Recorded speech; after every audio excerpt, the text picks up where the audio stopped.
And that is the perfect segue, because there are so many activists, new activists, and families of incarcerated folks who are on this live stream right this moment. And they want to know what they can do to be most effective in their advocacy, what works and what doesn't work to get this over the finish line. You know, my experience was, if groups that have lobby days at the Capitol, you know, because the private prison industry will have its own lobbyists. The vendor industry will have its own lobbyists, and they will go and they will talk about things. But we need people to go in and to talk to the representatives and the senators in a very real, frank, in a real and a frank way, and to just let them know, look, this is what's happening to my family. This isn't just, it's not just my loved one who's incarcerated. It's our family that's being affected by this.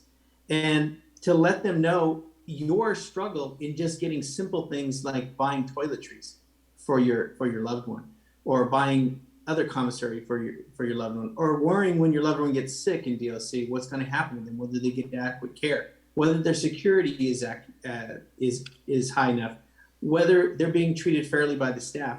The more you humanize what's going on in there, the more effective it is. But that means you have to be present in person, you have to be present online, you have to be present in writing. You know, you just have to make your presence felt, because that's when we start to, as legislators, that's when we start to see that this isn't just a topic, it isn't just a talking point. These are people's lives that are being affected by this. And that's when people start to move on things. Absolutely. Look, I agree with Representative Rodriguez. We need to get more people involved. I mean, we had a lot of people involved with the earned release credit. I mean, that thing was on fire there for a while. However, it slowed at the end.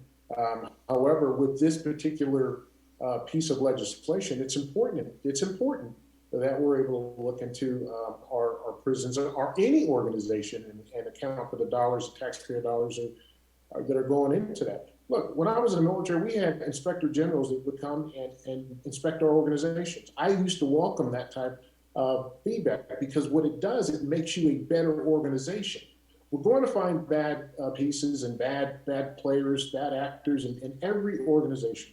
However, I mean, if I were director, I would welcome that type of audit, that type of overwatch, because what it does, it presents that, it gives that department basically some cover in transparency, because if we see it, we can fix it.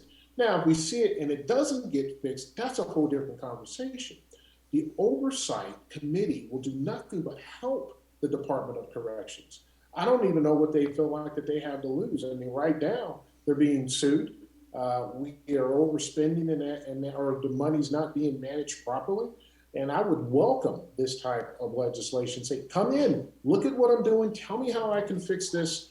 But we have to make sure that when we do find some of these issues, that we are not going after the folks that are running the system, the prisons. We got to make sure we're not doing that, because a lot of times folks don't want to, you know, put the red flag up because they're fearful of losing their jobs. We need to make sure we provide the folks with a good environment to work in, with transparency to the public, and making sure that we're keeping our community safe by maintaining what we need to maintain in these prisons.